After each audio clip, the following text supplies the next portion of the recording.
Hello, Alchemist. What strength has heartbreak awakened within you? If you've already chosen your card, check the timestamps below. If not, I'm going to give you a closer look. Doorway number 1. I surge on the uprising wave of love. Doorway number 2. I'm in trouble picking cards up today. Enter the garden of delights. And doorway number 3. Resplendent with grace. Choose your doorway, Alchemist, and let's begin the great work. Hello, Alchemist, and welcome to your initiation through doorway number 1. What strength has heartbreak awakened in you? You chose I surge on the uprising wave of love. Ooh, this is the Rumi oracle. So, Rumi is the Sufi mystic from, I think, around the 1200s or so. And he talks so much about ecstatic love, about basically, use like the kind of love that is transcendent, the kind of love that, goes beyond anything that we can imagine when it comes to human relationships. Right now, they can be manifested through human relationships, but human relationships cannot compare to this kind of ecstatic love. And this kind of love is seen in Sufism as a sort of madness. And it's not because people who experience this love are crazy. It's because they might look crazy to other people who take a more stereotypical or established way of seeing love, right? We have a very limited understanding in general of what this greater love feels like. It's a love that knows no boundaries. It's a love that is both full and empty. It is a love that passes all understanding because it's not just lotus flowers and rainbows. It is a complete acceptance and understanding of all that you are, all that you have been, and all that you will be. So what I'm feeling is that you've probably been kind of in a dark place after this heartbreak.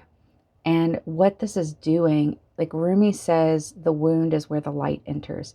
So you're going to be transmuting this pain into a connection with this higher love, this higher grace. And whatever religion you are, whatever spiritual path, it's all talking about the same thing, which is this underlying peace and love, one that flows through your body like a river, like a waterfall. Let's take a look at what's hiding in the shadow here. Oh my goodness, look at that. Blowing bubbles that are becoming planets. You need to get in touch with your inner child. That is and that's always the key, right? To getting to that higher love. When you're a child, you don't question that deeper love. You just feel that fascination, that joy. You are constantly surging on the waves of love, of joy, right? But when you get older, you get a shadow bag, which is people who tell you that that's silly, that's childish, grow up. It's kind of strange because they'll tell you to grow up in this way, in the sense of like, stop playing, stop, looking at the world, you need to be more cynical, da da da da. But then they encourage a sort of puer aeternus, or eternal child attitude when it comes to emotional growth. And so there's this idea that we want to be more childlike, but we don't want to be childish, right? And so we see a lot of grown-ups running around who still have the emotional capacity of a toddler, but also don't know how to play, right? But what you want to do is to have the emotional capacity of a fully formed adult, but have the lightness of a child who's fascinated, who's in love with being alive. The good, the bad, the ugly. Obviously there's just this feeling of needing to rise to perfection. And I feel like that it's always been that way, especially for people who identify as women. But, there's expectations across the board. It doesn't really matter. But, when it comes to perfection in the sense of like, if you present as female, you're always supposed to look really young. You're supposed to, and then now we're up against like we were up against Photoshop. Now we're up against AI. So there's really unrealistic expectation of what it means to be human. And in that comes self-hatred instead of this kind of higher love, knowing that no matter what humans think, no matter the weird systems, the systems change. What was considered perfect or beautiful in, 1500 in China was different than what was considered beautiful in 1500 in Europe versus, honestly, generation, just in my life from the 80s till now, the standard of beauty and the standard of expectation, both inwardly and outwardly, has changed dozens of times. And with the rise of technology, that's going to only change more. So the idea is to focus on your direct connection with this love. Your heart has been broken in the human way. It's time to fall in love with the divine version of yourself. You have the human you have the divine you. It's really the same, but you're in the human manifestation of the divine you. Fall in love with you. Fall in love with being human for a while. You're not here forever. A human body is an avatar you're wearing. But while you're here, make the best of it. Shine, be beautiful. On that last day, right? On that last day, will you be worried that you weren't pretty enough? Or will you be like, oh, I was so beautiful. Why didn't I love myself more? Slow but steady. Be patient with yourself as you move through this. Because it's not easy. It is a spiral path, right? Because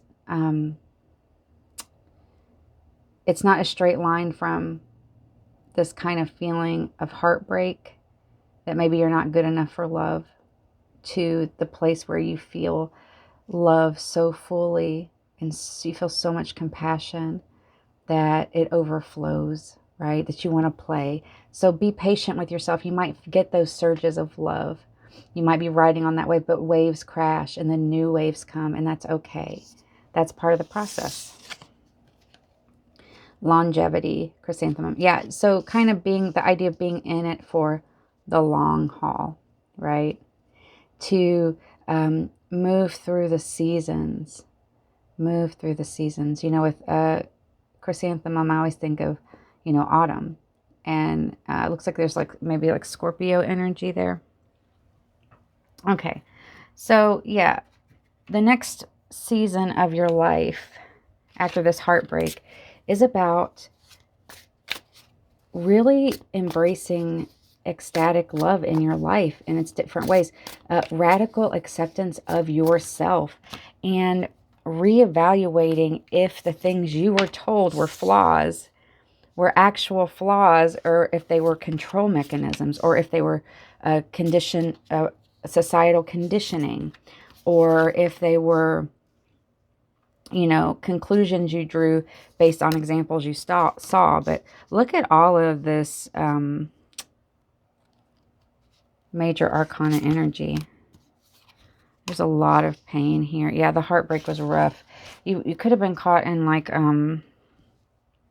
with this devil situation, a situation that was really toxic, but that you had to keep drawing on your strength. There could have been a feeling of authoritarian air to it.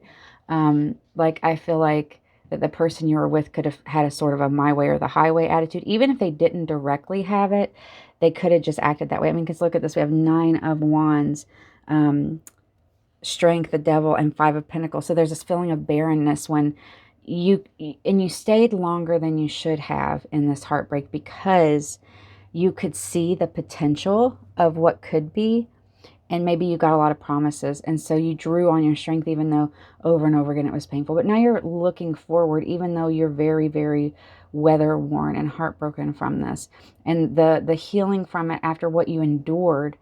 You feel like you should be over it already, in the sense of that person done me wrong. Why am I still hung up on it? It's because it's not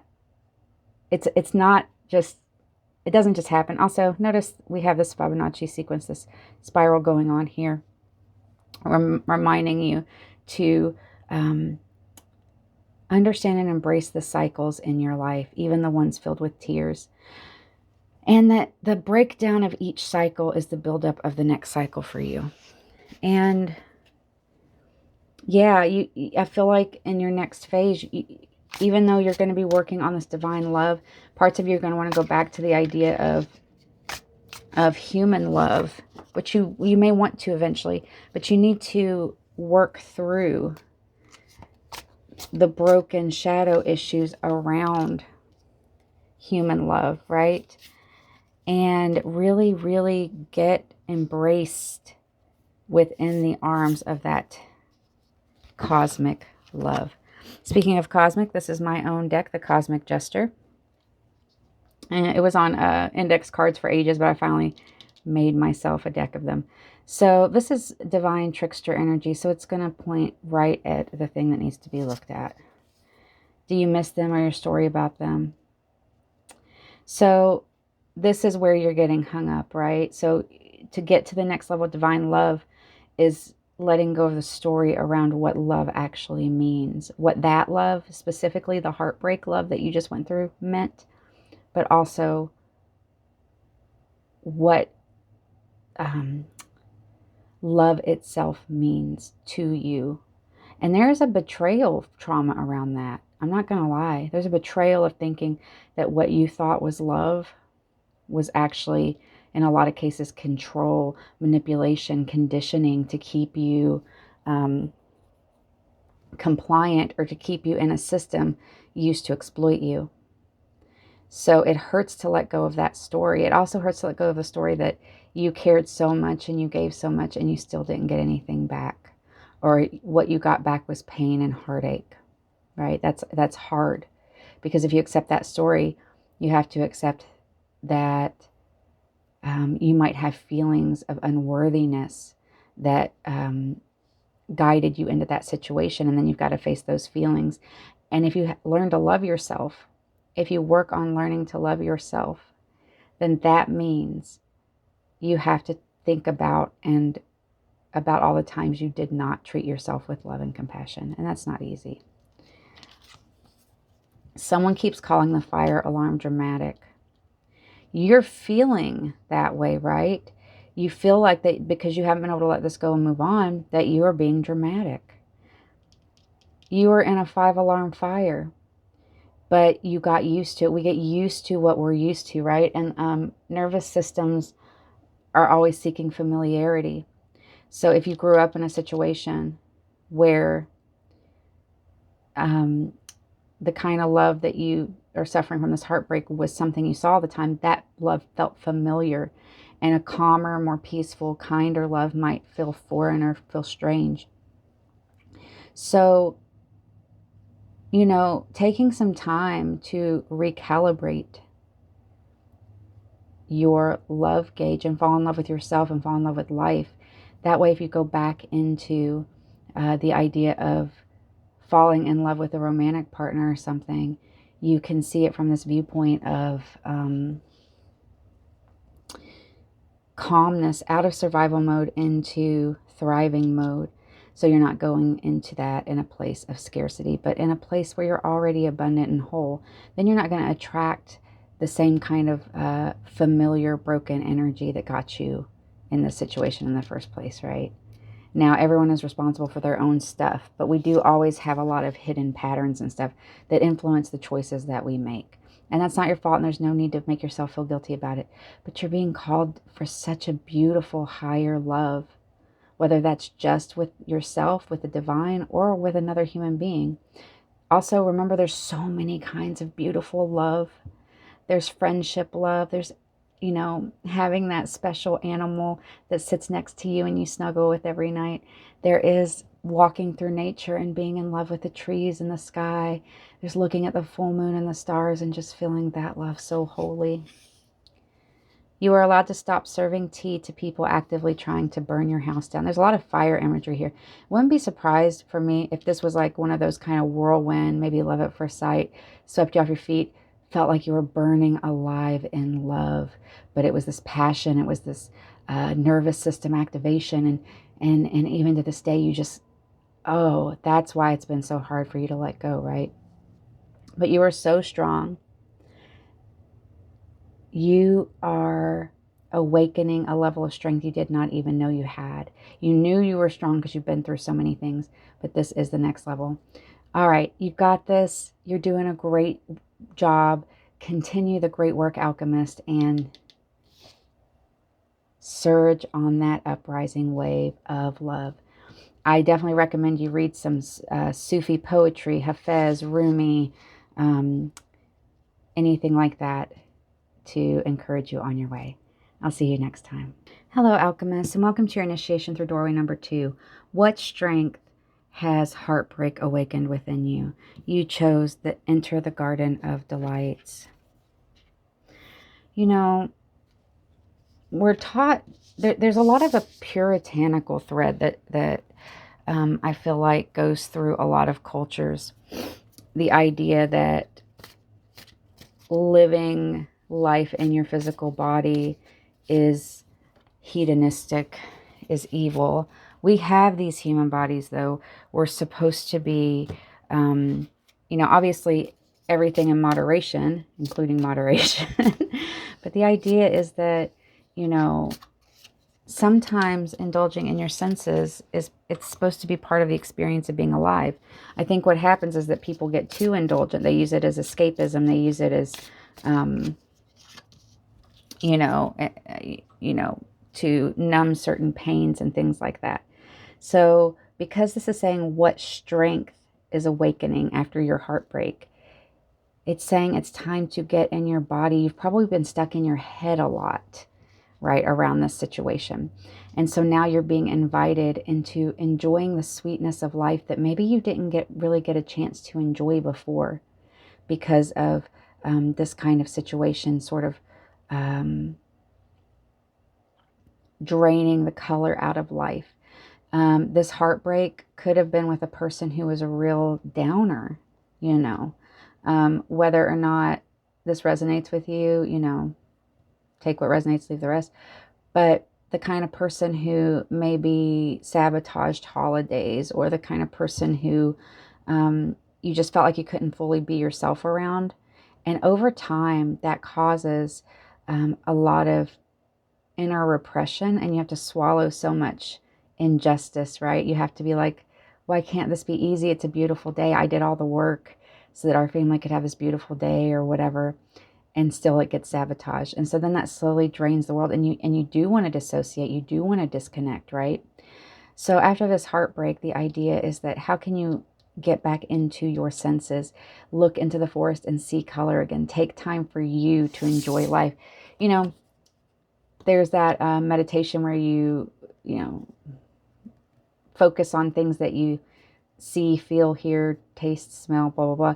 But you really, really focus on it. So if I'm looking at this card, I would be like, okay, it's smooth. And then I would notice the white edge, and I would notice the detail on the back of the card. And I would notice, I'm not going to taste the card, but you know what I mean.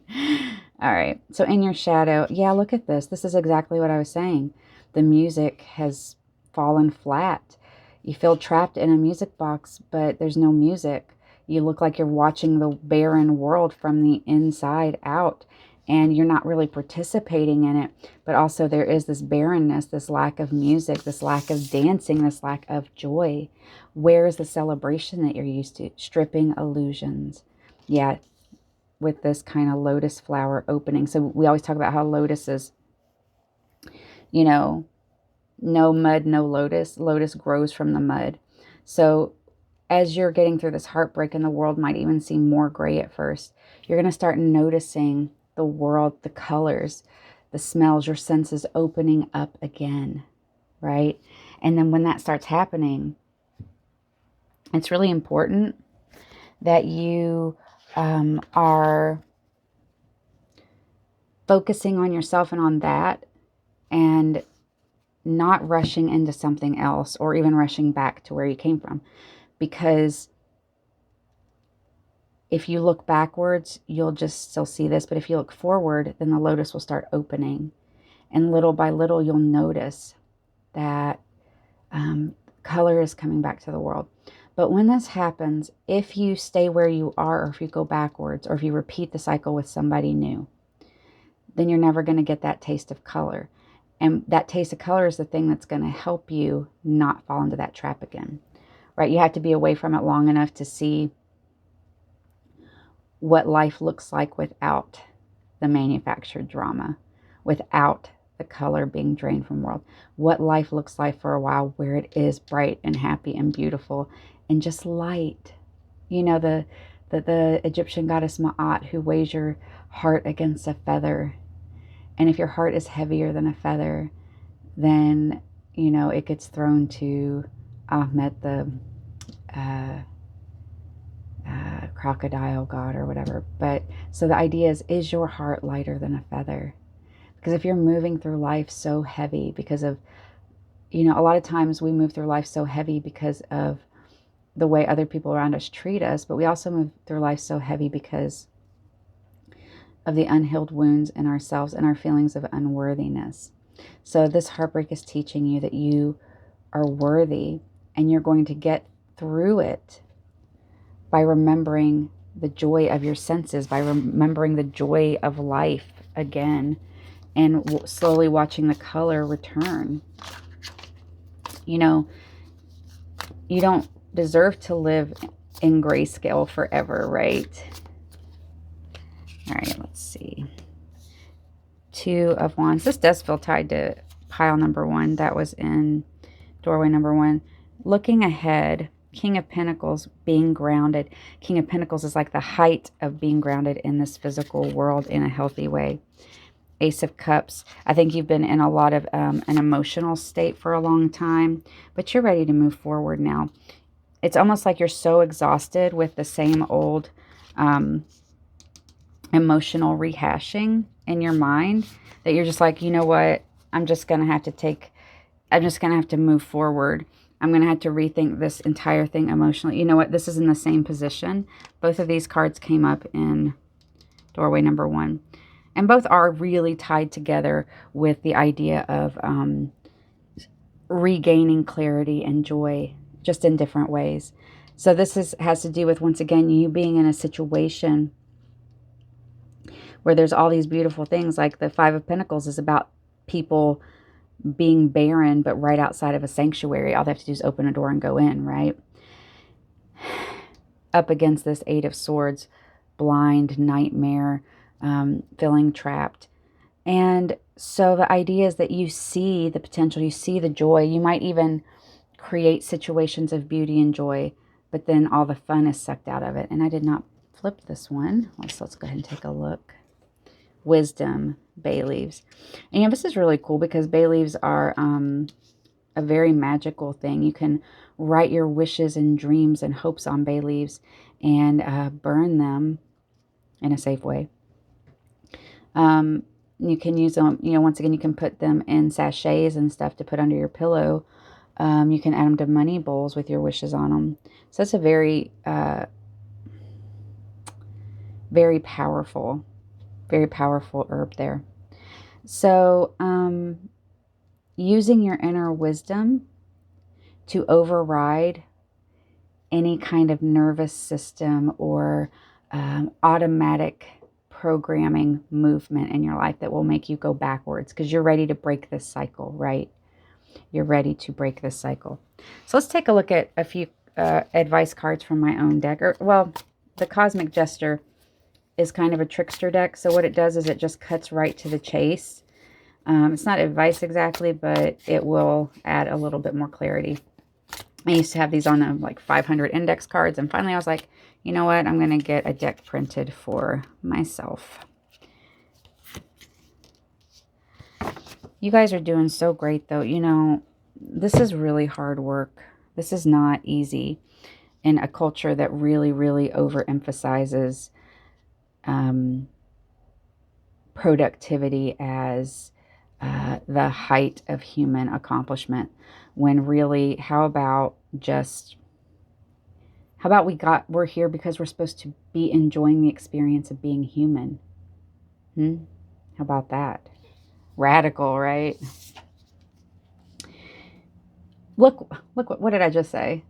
You are not required to earn rest through suffering. Literally what I just said. Productivity is not the be all end all, right? So the person who you were heartbroken over might even be a person who pushed that narrative.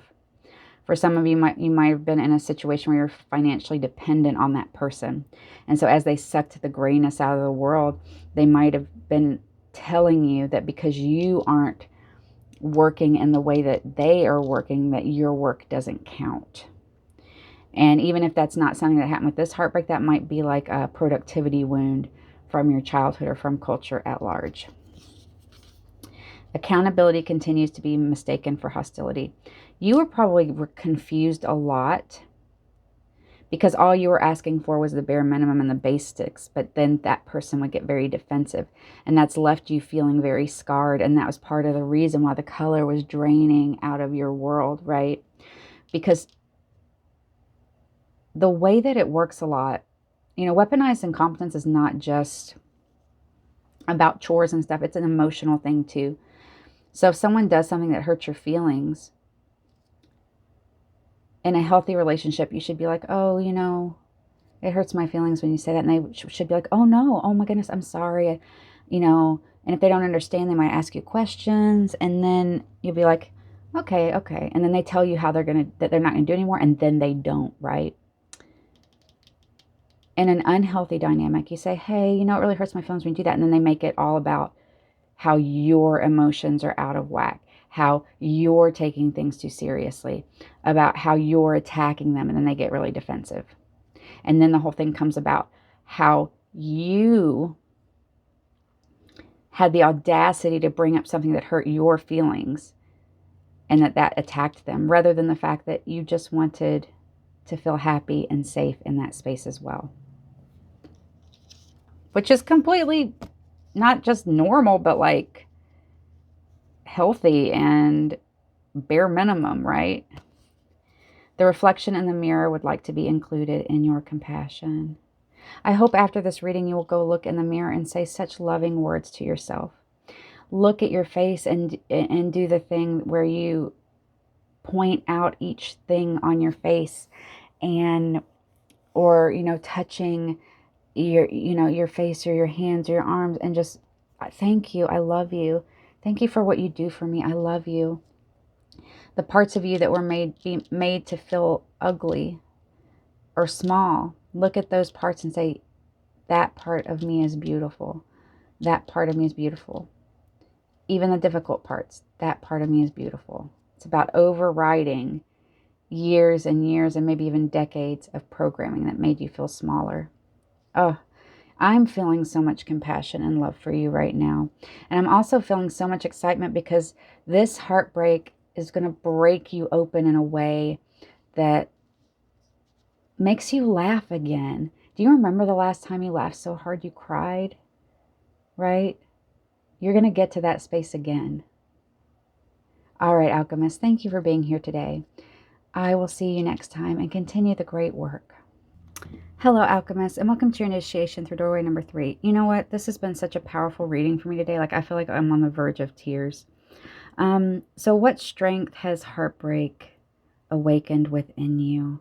I feel so much. The first 2 doorways were really about reawakening things that had been really repressed or pushed down, awakening childlike wonder, awakening to your senses again in a world that has become gray. Resplendent with grace, the card you chose, it feels like surrender. And I mean spiritual surrender. I mean surrender to your love of life, your love of the divine, your love of yourself. Giving yourself the same grace you give other people.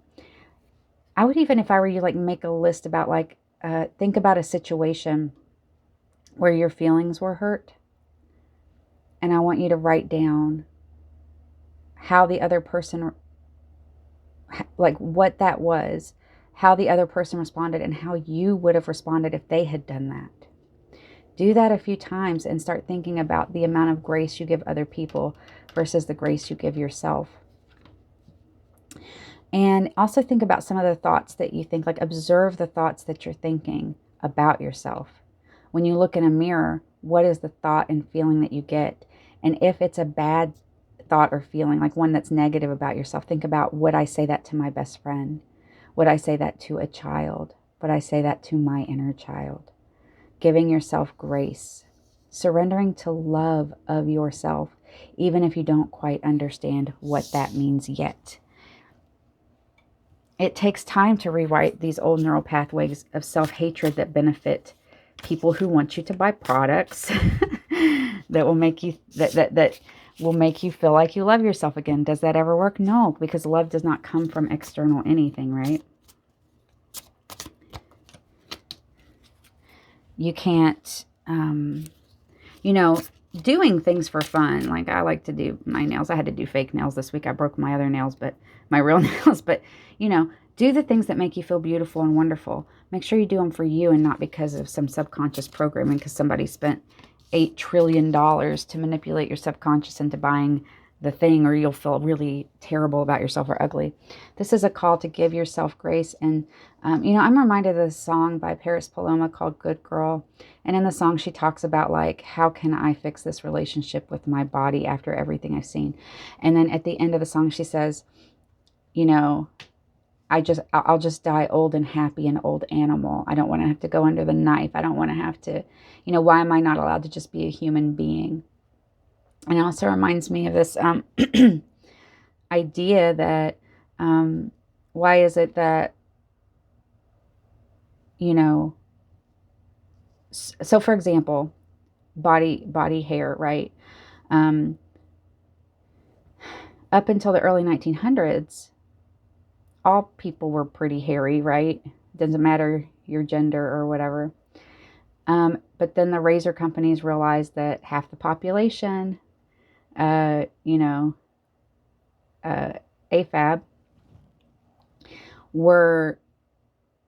they weren't selling razors to those people. And so then they started a big marketing campaign that leg hair is unhygienic and gross. Well, it's unhygienic on women, but hygienic on men. And so then it gets embedded into our cultural consciousness, but then our personal subconscious as well. To where, I know I have the thing where like, I can literally feel dirty, right? But I know it's not. So it's this fight. And that's just one random example, but think about how many of those are stacked on each other. And so then we're sitting here punishing ourselves for just being human instead of being some kind of perfect ideal that doesn't really exist, right? Anything we can do to get rid of wrinkles, anything we can do to, I'm not saying don't do self-care. And I do my beautiful skincare routine because I do it for me so that I feel beautiful, for me, so that I know that I'm taking care of myself. Because taking care of yourself in a world where productivity is the only thing that is really considered valid is an act of revolution, is an act of rebellion. Let's take a look at your shadow. The masks you wear, the acting, the feeling of needing to control or curate what other people see. This is about surrender, right? Surrendering the persona to the altar of your real self. These personas, you can't hold them together. In fact, one of the issues is that we often create relationships while wearing a persona, and then you have to wear that persona or the relationship won't work. But you can't hold a persona up in front of a very close person forever, right? Oh, this is in doorway number 2. These were all 3 tied together. Stripping illusions. Yeah. Removing the facade, removing the masks. Now we all have to don the persona now and then, but what happens with so many people is that we have to start putting the personas on so young that it's like they get glued to our face. There's a point where we can't tell the difference between who we're pretending to be and who we really are. So surrendering the persona, surrendering, giving yourself that beautiful grace to be yourself. Because the persona is really a source of control, right? You're trying to control the perception of how other people see you. Stripping that away. This was also, I'm pretty sure this was doorway number 1. There's so much repeat in this that I just feel like that's significant, because doorway number 2 is repeating a lot of doorway number 1. So this whole video may be for you. Give yourself grace. Doorway number 1 was about playing again, right? Childlike wonder. Doorway number 2 was about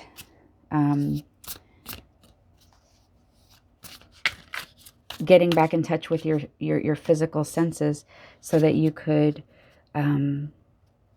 see the color in the world again. And, you know, I mean that metaphorically and literally. I know there's been times in my life where I felt so weighed down and sad that when I finally was able to, you know, get the help I needed and get out of the deep depression, color did come back to the world. Look at this. I feel like, yeah, I feel like this whole reading ties together. This ties together all 3 piles, really. Look at this, though. This is amazing. Queen of Cups, Queen of Wands, Ace of Cups. Oh my goodness. So coming into this divine, loving, graceful energy, emotionally, passionately. It's a fresh start, focusing on your friendship, seeing the world anew. There's so much celebration and joy when you can drop this facade, these personas, and surrender. You start attracting people into your life who just love the real you, the one you don't have to fake, the one you don't have to edit, the one you don't have to shrink, the real you. And they'll celebrate the real you, right? Are you into woo-woo? Do you feel like you talk too much? Do you info dump about stars for 3 hours? The right people will love that about you. If someone criticizes you or hurts your feelings, you know, maybe they're not the right people for you. Because who wants that, right? Nobody wants to sit there and be criticized. Like, what are you getting out of it? 4 of Wands, happiness, family, joy, celebration. Look at this. Hanging out, celebrating with friends, having a group of people that feel so close that will develop into long-term relationships. Because like I said, if you have a facade and you start a relationship with a facade, if you start a relationship with a mask on, that mask is going to slip. And if that person has tried to shove you into a little box, this heartbreak that you are growing out of, but this heartbreak that is, that this reading, this transmutation, this transformation, the strength that you're gaining from it is to say, I'm going to be my true self, so that I pull in people I don't have to shrink for, that I pull in people that I don't have to wear a mask for. Your inner child has filed a complaint concerning the lack of whimsy. Grace, grace, grace. Play, play, play. When's the last time you laughed till you cried? The mystery of existence continues alongside your laundry. Take this mask off, surrender. Strip away the illusions and look at the moon. Think about how beautiful the moon is. When's the last time you looked up at something and were just filled with awe? Rumi says, we must stand beneath the tree of awe. Even though we are in this phenomenal cage, we must stand in the tree of awe. That's 2 different poems. It's not the same poem, but I'm just saying. So we have to do the mundane things. But those mundane things are kind of magical too, right? I know that sounds weird, laundry, the magic of laundry. But laundry is, you know, part of the weird mystery of that we just all woke up here in this weird dimension without any memory of what happened before, right? And that's why we take stuff so seriously. All these personas, all this facade is just manufactured stuff, right? It's just stuff we collectively agree on, or stuff that someone who died 500 years ago collectively agreed on. There was this thing that I read where it's just like, tradition is just peer pressure from the dead. Yes, we act like tradition is sacred or something, but that's just a tool people use to control others. May your weirdness be unwatered by shame.